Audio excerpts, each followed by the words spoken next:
और बड़ी खबर आज की यही कि पंचायत चुनाव के दूसरे फेज के लिए भी वोटिंग संपन्न हो चुकी है। 47 जिलों की 106 जनपद पंचायतों में वोट डाले गए।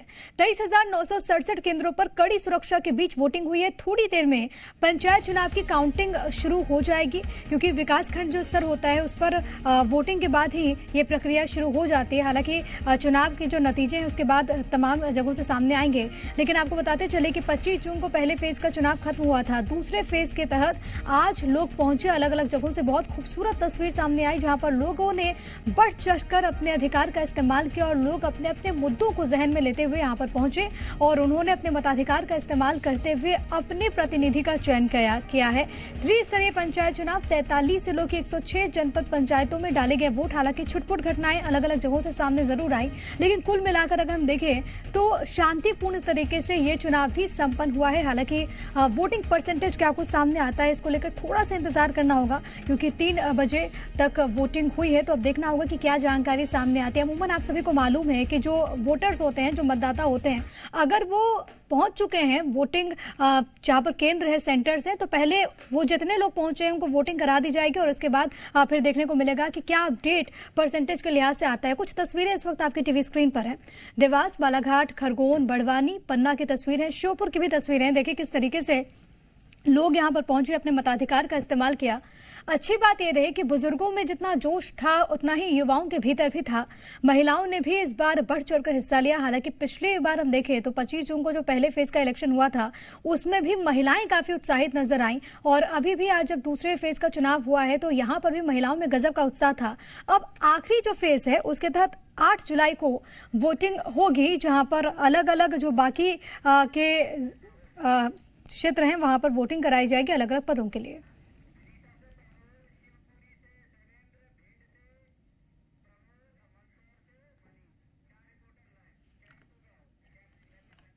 और इस बीच अलग अलग जगहों से मेरे साथ मेरे सहयोगी जुड़े हुए हैं। भिंड से मेरे साथ मेरे सहयोगी प्रमोद शर्मा मौजूद हैं।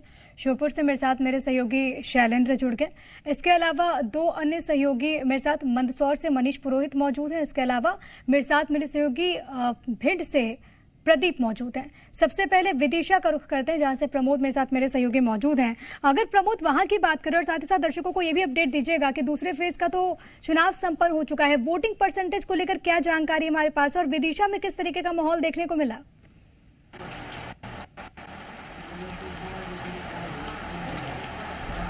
दिखाई थी मतदान शुरू होने से पहले 7 बजे से पहले लोग वोट करने के लिए मतदान केंद्र पहुंच गए थे। लोगों में उत्साह था। ये एक मतदान केंद्र की नहीं, मेरे सहयोगी कैलाश मालवीय और मैंने अलग अलग मतदान केंद्र की तस्वीरें दिखाई।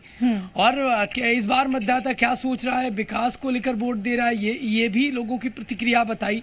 और जो मतदान प्रतिशत रहा है, देखिए सेकेंड फेज का जो दूसरे चरण का जो आज हुआ है वो अच्छा खासा रहा है। पिछली बार की तुलना में बढ़ा हुआ रहा है और ये बताता है कि लोगों ने बढ़ चढ़कर इस बार वोट किया है। खासकर आधी आबादी पीछे नहीं रही है, वोट किया है। और विदिशा की बात करें तो विदिशा में कहीं कोई अप्रिय घटना घटित नहीं हुई है।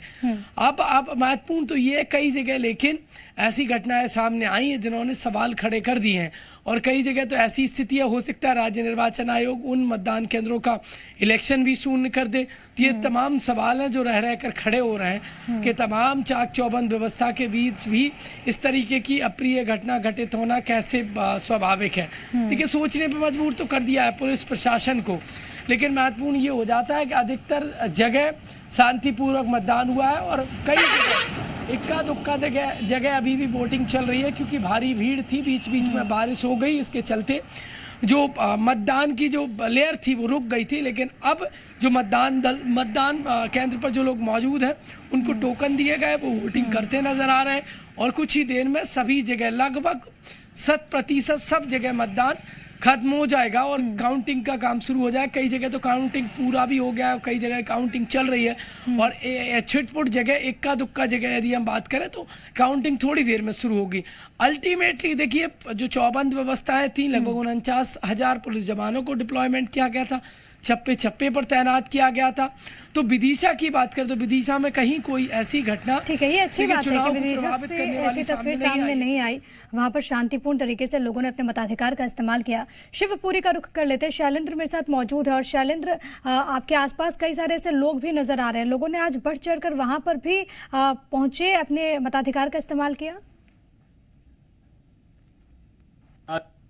जिस पोलिंग बूथ पर मैं मौजूद हूं, यहां पर मतदान पूरी प्रक्रिया जो है वो पूरी हो चुकी है। कुल 500 वोटर थे यहां पर, जिसमें से 450 के लगभग यहां मताधिकार का लोगों ने प्रयोग किया है। अगर पूरे शिवपुरी की बात करूं तो लगभग 1 बजे के जो आधिकारिक आंकड़े हैं वो बता रहे हैं कि लगभग 66% जो है लोगों ने अपने मताधिकार का प्रयोग किया। और अच्छी बात यह है कि आधी आबादी यानी महिलाएं इसमें आगे रही हैं। तीनों जनपद पंचायत में जहां चुनाव थे, पिछोर की बात करूं, नरवर की बात करूं या कोलारस की बात करूं, इन तीनों जगहों महिलाओं ने भी बढ़ चढ़ के हिस्सा लिया। जिस तरीके से हमने सुबह 7:30 बजे के लगभग से ये देखना शुरू किया कि हर पोलिंग बूथ पर लोग जो है सुबह से ही मतदान के लिए पहुंच गए थे, क्योंकि लंबे समय के बाद ग्रामीणों को मतदान करने का मौका मिल रहा है। क्योंकि लंबे समय से उनके पास सरपंच नहीं थे, 8 साल का समय लगभग हो गया।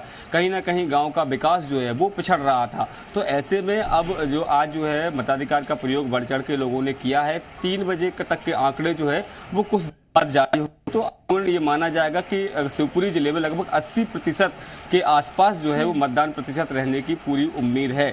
और जिस तरीके से पहले चरण में कुछ जगह हिंसा की खबरें आई थी, लेकिन इस बार ये अच्छी बात रही कि पूरे ग्वालियर चंबल संभाग में 1-2 जगह की बात छोड़ दें, इसके अलावा सभी जगह जो शांतिपूर्ण तरीके से मतदान हुआ है। इसके पीछे कहीं ना कहीं जिस तरीके से जिला जो निर्वाचन अधिकारी हैं उनकी तरफ से जो निर्देश थे, जो स्थानीय प्रशासन है उसकी मुस्तैदी थी, उसी के चलते ये सब संभव हो पाया है। तो ये अगर ये अभी की बात करूं, सुबह से यहाँ काफी तेज उमस थी, लेकिन जैसे ही मतदान खत्म हुआ उसके बाद अब बारिश हो गया है। तो ये गनीमत रही कि इंद्रदेव भी इतनी देर तक मेहरबान रहेगी। यदि जो वोटिंग चल रही थी उस दौरान अगर बारिश रहती तो कहीं ना कहीं मताधिकार जो मतदान का प्रतिशत है वो लोग वहां पर बढ़ चढ़कर पहुंचे। और आप कह रहे हैं जैसा कि लगभग 80% वोटिंग परसेंटेज गया होगा शिवपुरी में। और अगर ऐसा होता है तो जाहिर है ये बताता है कि लोग कितने जागरूक हैं अपने अधिकार को लेकर। मेरे साथ मंदसौर से मेरे सहयोगी मनीष पुरोहित भी मौजूद है। और मनीष, संभवतः आप भी किसी सेंटर पर ही मौजूद हैं, वहां पर किस तरीके से हालात नजर आए? जब सुबह 7 बजे से वोटिंग शुरू हुई तो क्या कुछ वहां पर व्यवस्थाएं बनाई गई ताकि शांतिपूर्वक मतदान हो?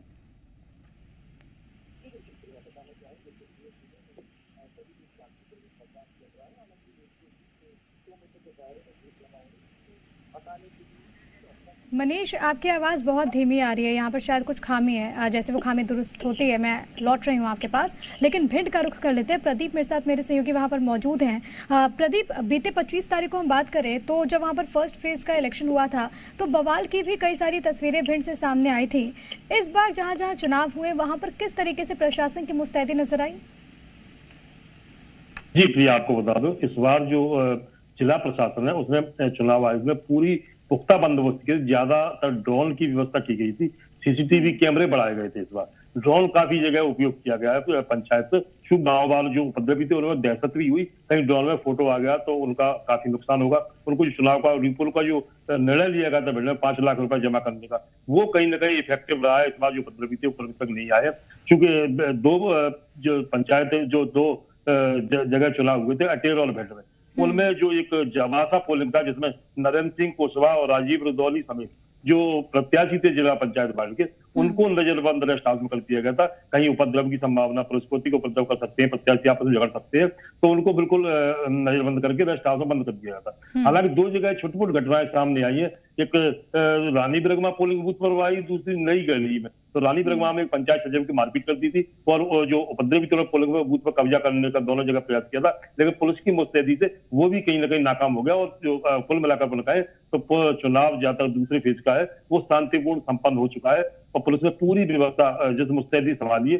कहा जाएगा तीसरा फेज कहीं ना कहीं बिल्कुल बिना घटना के, बिना शांतिपूर्ण संपन्न होगा। ये एक अच्छी बात है कि पुलिस ने इससे सबक लिया था और इसका असर भी देखने को मिला। हालांकि 1-2 जगह पर छुटपुट घटनाएं सामने आई। मनीष, अब आप मुझे अगर सुन सकते हो और अगर वो खामी दुरुस्त हो गई हो तो जानकारी दीजिए वहां पर किस तरीके का हाल देखने को मिला।